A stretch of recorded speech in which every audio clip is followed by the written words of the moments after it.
पिछले 20 वर्षों में पंजाब विश्वविद्यालय में नई बनी इमारतों की जो कमियां, पेशियां, अनियमितताएं, घपले, घोटाले सामने आए हैं, ये आज विवाद में नहीं है, बल्कि ये मामला तो आज से 7 वर्ष पहले यानी कि वर्ष 2018 में ही तूल पकड़ चुका था, जब मीडिया में भी छपा था और पंजाब विश्वविद्यालय को एक कमेटी बनानी पड़ी थी इसकी इंस्पेक्शन के लिए।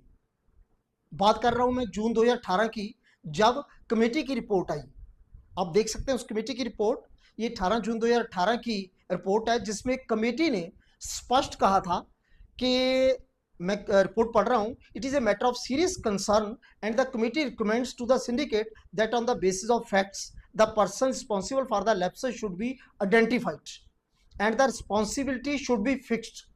Steps should be taken so that these types of lapses in construction work should not be repeated in future. इसके अलावा इसी रिपोर्ट में लिखा है, technical reports pertaining to all the constructions may also be placed before the syndicate regarding these buildings and also other buildings which have not been inspected. यानी कि हिंदी रूपांतरण है कि कमेटी ने कहा था कि मामला बहुत संगीन है, गंभीर है, तथ्यों के आधार पे उन लोगों की पहचान की जाए जो इसके लिए जिम्मेवार है, उनकी जिम्मेवारी तय की जाए और स्टेप ऐसे कदम उठाए जाएं ताकि ऐसी अनियमितताएं या ऐसी कमियां, पेशियां या जो कुछ भी गलत काम हुआ है वो आगे से ना हो। इसके अलावा ये भी कहा गया था कि टेक्निकल रिपोर्ट्स भी बना के सिंडिकेट को दी जाए, ना सिर्फ इन इमारतों की जो पकड़ी गई हैं बल्कि और भी इमारतों की इंस्पेक्शन की जाए जिनकी अब तक नहीं हुई। इस रिपोर्ट में 7 इमारतों का जिक्र है जिसमें ये कमियां पाई गई थी। UIAMS international hostel, dental college and hospital, 2 science के block BMS 1 and BMS 2, Rajiv Gandhi college भवन और गुरु तेग बहादुर भवन, यानी कि 7 बिल्डिंगों में ये कमियां थी और बाकियों की इंस्पेक्शन के लिए कहा गया था। और सिंडिकेट ने भी 6 महीने बाद यानी कि दिसंबर 2018 में कहा था कि इस पर कार्रवाई होनी चाहिए। वाइस चांसलर को कहा था इस पर कार्रवाई करो, जिम्मेवारी फिक्स करो और टेक्निकल रिपोर्ट्स पेश करो और बिल्डिंग्स की इंस्पेक्शन करो, तथा हर बिल्डिंग जिसमें कोई ना कोई कमी है जिसकी इंस्पेक्शन की जा रही है, उस इंस्पेक्शन कमेटी में उस बिल्डिंग से जुड़ा एक फैकल्टी मेंबर भी उस कमेटी में डाला जाए। ये बात कर रहा हूं मैं 2018 की। आज 7 वर्ष हो चुके हैं।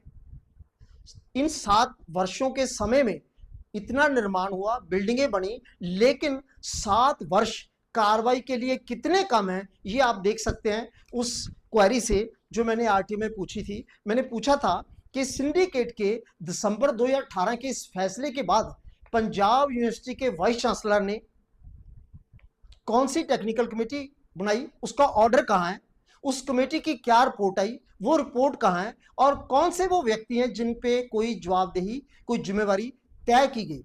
और जवाब क्या आ रहा है आप देख सकते हैं। इसका जवाब आ रहा है, जो डिप्टी रजिस्ट्रार RTI है वो कह रहे हैं नो इन्फॉर्मेशन अवेलेबल, यानी कि कोई सूचना यूनिवर्सिटी के पास नहीं है। Secretary to the vice chancellor, वो वाइस चांसलर जिन्होंने कार्रवाई करनी थी, उनके सेक्रेटरी भी कह रहे हैं कि हमारे पास ऐसी कोई इंफॉर्मेशन नहीं है। जबकि पंजाब यूनिवर्सिटी के डिप्टी रजिस्ट्रार जनरल, उनका कहना है कि नहीं इंफॉर्मेशन है, टेक्निकल कमेटी बनी हुई थी, लेकिन the matter is under consideration. अब देखना यह है कि इतनी कमियां, इतने घपले, घोटाले, इतने लैप्सेस पाए गए, 7 वर्ष पहले से मामला विचाराधीन चला हुआ है। देखना है कि ये मामला कब तक विचाराधीन रहेगा।